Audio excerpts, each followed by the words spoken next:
how to get PlayStation app on PC in seconds. So if you want to get PlayStation app on your PC in seconds, then what you need to do is first, you just need to simply open up your BlueStacks. If you have the emulator, you can just simply go and open it. Or if you don't have it, you can just simply go with your browser, any browser that you're comfortable with, and then you'll be able to download BlueStacks. Now, after opening your BlueStacks or after downloading, just simply go and open, create an account and open. After that, you need to go and search for games and apps, which will be on the top, and then search for PlayStation app. After searching for PlayStation, hit the enter.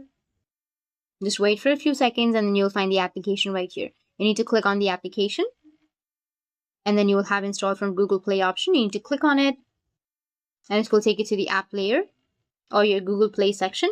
You need to click on install and it will be installed. But make sure that the item should be available in your country. That's it, and if you have any questions, feel free to comment below. Thanks for watching.